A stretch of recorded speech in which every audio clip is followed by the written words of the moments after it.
so looking for a job is a job, and sometimes it can be hard to keep yourself motivated, and many people can face rejection. So would you have any advice around motivation or kind of bouncing back from rejection? Because it's hard when we face no's. Yeah, I suppose it is hard and it is difficult to keep upbeat, but you know, you only have control over the attitude that you have to that as well. And attitude determines everything. It determines how you walk, it determines how you talk, it determines how you make eye contact, it determines how you interact with others. So you've got to keep the positive attitude up. I would say, you know, if you've been looking and looking and looking and you still can't get anything, then I would certainly, apart from contacting me, you could look at ways to upgrade your skills. You know, you were talking earlier about, you know, people and thinking jobs are beneath them and all the rest of it. And, you know, a lot of people in Ireland don't view hospitality as a career. They view it as, oh, sure, it'll do me while I'm doing my, while I'm a student, but hospitality is a career, and it's a wonderful career. And it's a developing, what sector. am I trying to say? Yeah, absolutely. And it's important that you view a lot of things, and yeah, you have to enjoy your job, but hospitality, working in hospitality is a great career choice because you get to meet people, you get to interact with them, and really what you're doing is helping other people feel good because they're coming to stay, you know. Catherine, you're doing a great job Thanks selling very much. hospitality. But yeah, just to keep upbeat and try and keep optimistic, and then I would say look at ways of upgrading your skills. Okay, so upgrading skills. Declan, I'm going to move over to you now because I know that not only people in the Northwest went through a hard time, you know, with the economy and everything, but so did businesses. And I'm wondering, what did you learn from that you maybe could share with our audience today? Because, I mean, KR at the moment are really up and running. You have a lovely new premises too, about to open. Right. We went through a very tough time in 11 and 12. And we basically had to put in a couple of very late nights just to come up with a plan to survive. And we lost some staff in 11 with the downturn. But we were stuck in the middle of the recession with a massive investment in a new facility for ourselves, a new workshop, new stores, which we intended to be in 2012. We had to shelve that project and close the door on it for 3 years. Now, we're back working at it now again, and we have it in our sights now. We're working on a plan for growth now and not a plan for survival, and we are re-employing people last year and again this year. But I suppose to mirror that back to employees or people that's looking for employment is that, you know, your plans mightn't always work out as you want them to. You will meet obstacles along the way. You just have to take every opportunity you get, make the best of it, and try and keep focused on what your goals are and what you have in sight. And you will eventually make it. And when you do eventually get to where you want to be, you'll be a far stronger, more confident person at the end of it. So there's a lot of growth and merit to become by adversity and to really keeping your focus on goals. Yeah. And having a plan seems to be important. Exactly, yeah. Okay. So many people are nervous just about job interviews, or maybe networking. The word networking can throw them off, or going directly to an employer. And I'm just wondering, would our panel have any advice or tips to maybe help people overcome their shyness or nervousness? Do a course in interviewing skills.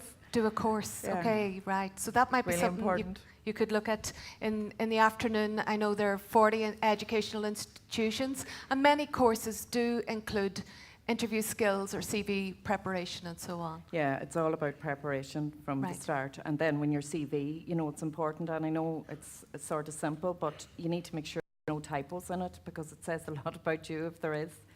So you need to look it over in minute detail and get a friend to look it over for you, because sometimes we miss things ourselves. So somebody else to look it over. Okay, so again, preparing. Yeah, and get somebody to do an interview with you, your friend, practicing before you go in. Okay, so that seems like good advice. I'm going to move on to the next question now. Many people worry about in their CV. Maybe they stayed at home for several years to look after the kids, which is the most important job in the world. Or maybe they had an unexpected illness or they have a disability. And I'm wondering, would the panel give us some tips on how people may address those concerns? Depending on what the gap is, like if somebody chooses to stay at home to spend time with family or due to an illness, that it wouldn't look negatively at all on that. If somebody is made redundant for some reason or other, it may not be their fault that they were made redundant. It's important to think that get into employment again. Again, it mightn't be the position that you want, but you're keeping that gap to the minimum. It shows that you have the will to work. You want to work. It doesn't matter what you want, what it is that you're doing. You're going to find employment somewhere and keep the gap as tight as possible. And that looks better. I always, if you see a CV and you see that somebody has changed a trade, and they said that they couldn't just get the employment and what they wanted, so this was bridging the gap for them. It shows a lot for their attitude. So bridging the gap is important. Yeah, I agree with the points that Declan made there. I think one of the key parts when you're interacting with a potential employer or through an interview process is be honest and upfront about it straight away. You know, you bring up the conversation, you have the conversation. When you do that, you're in control of the conversation rather than having it surface later, because I think it leaves the employer with a much better perception. And you know, if some of you are there today and you have gaps now, I would start looking at the whole. So remember the point that I made about taking skills from your portfolio of your career, either be it paid employment or voluntary employment. That's all applicable to a future employer. So look at ways and opportunities, and some of it may be voluntary, that you can garner more skills. And again, get that on your CV. You know, use your CV as your shop front for the employer to figure out whether they should employ you or not. So volunteering and reskilling and using your CV as a shop front. I suppose the other thing with an interview, there's two aspects to an interview. One is they may be looking for qualifications or experience. That may be one aspect to it. But an employer is also looking for somebody who they can work with on a daily basis and get on with and interact with. So be yourself, relax in the interview, be honest in the interview, because as I say, that's your education and experience is only one part of it, you know. They want to see somebody that they can interact with and deal with on a daily basis, you know. Okay, so you as a person is You just as a as person important. as opposed to the other aspects of it, you know. Yeah. At this point, we'd invite one or two more questions before we wrap up. Rory Sweeney here. So have you ever checked out on a CV when people have put down their degrees or educations? Have you ever followed that up? Have you ever followed up when people put down CVs or education? Declan? Yeah. Would you like to answer that? You can't? Yeah, I would always follow up on any results or anything that's put down, and especially with references to previous employment, and even we would get in contact with maybe vice principals of schools and so on. Yeah, any references put down are always followed up on. Okay, so we'll have one more question. My name is Brian Campbell. I'm just wondering, like, when you're interviewing someone, what is the weight that you would give, say, to the CV in front of you and to the person in front of you? You know, like what weighting, you know, the importance of it? Yeah. As soon as the person is sitting in front of you, the CV kind of discounts. Yeah. That would be it's only my personal way of doing interviews. I think it's just as a guide to bring the conversation through the interview, but I think after that it kind of loses its value. Yeah, so it's all really about you once you're there. Thank you, Brian. So we'd have one more question. Yeah, I'm just inquiring about on an interview when they say at the end, have you any further questions or is there anything that you want to add? Have you any tips on what you would ask or what you shouldn't ask? Or Yeah, I always ask at the end of an interview if you anything else you would like to add that would further your application for employment. And when somebody says, no, not really, then I'm like, okay. So you need to say something. And I would advise that you prepare that. So what I'm looking for is somebody to say, well, you know, I really want this job and, you know, I'll be loyal and motivated and I'll give you 100% and, you know, to show your interest and enthusiasm. But I would prepare that and say it in front of the mirror a couple of times before I go in. Then if you have any other questions, yeah, a lot of people would ask me, should you ask about money at that stage?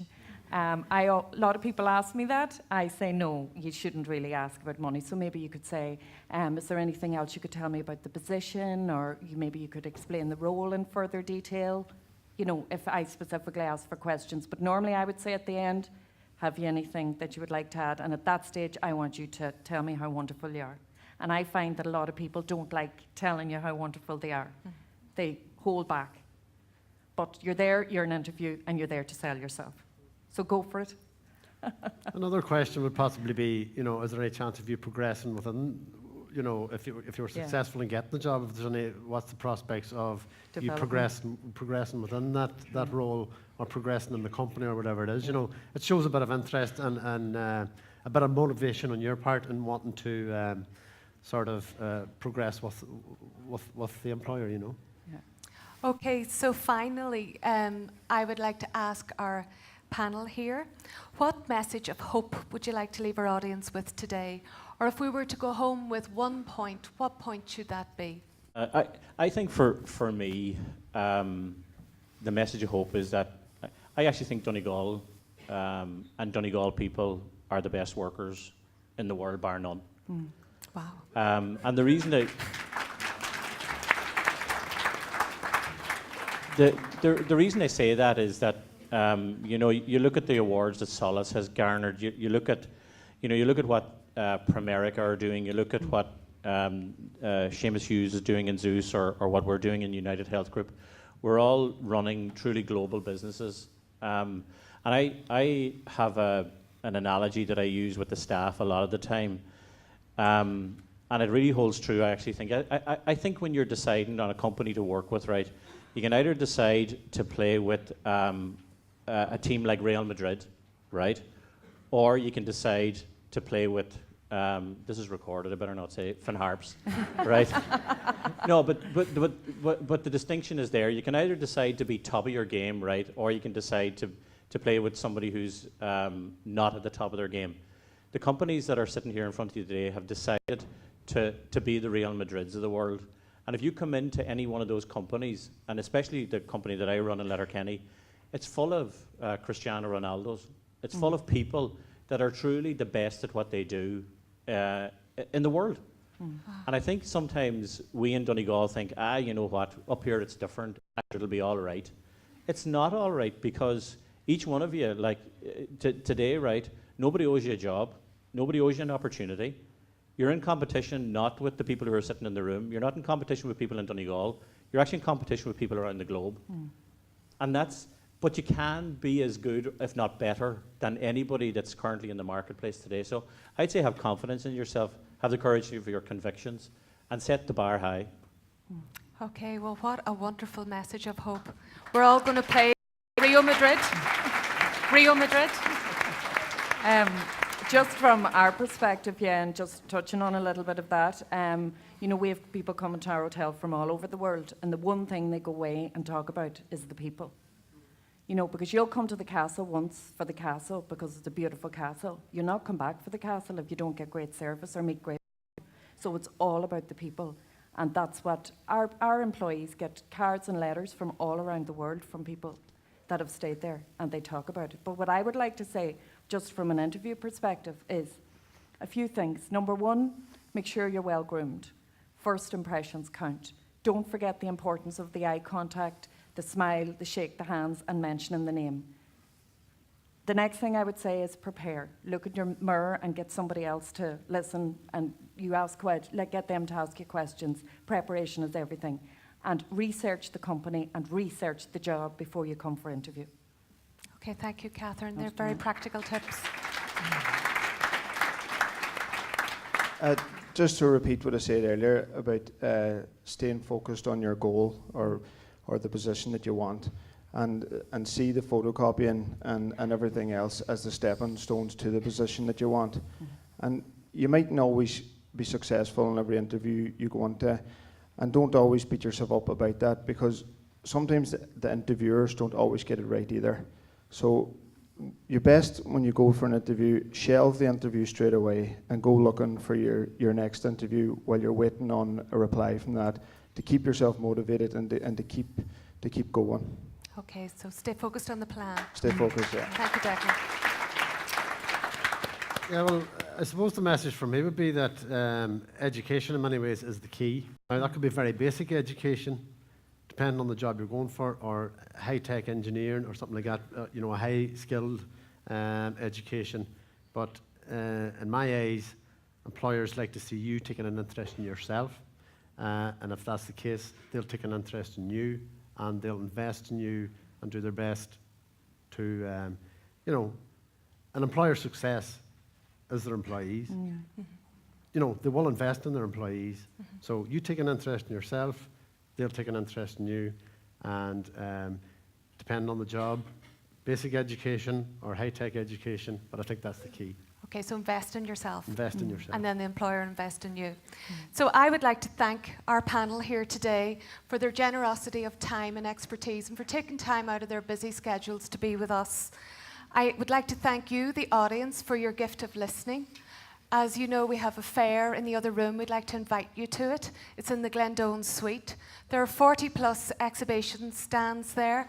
Everyone on those stands are more than happy to answer your questions. You might have noticed we have about 22 helpers here today. They're all our students, and they're happy to help you as well.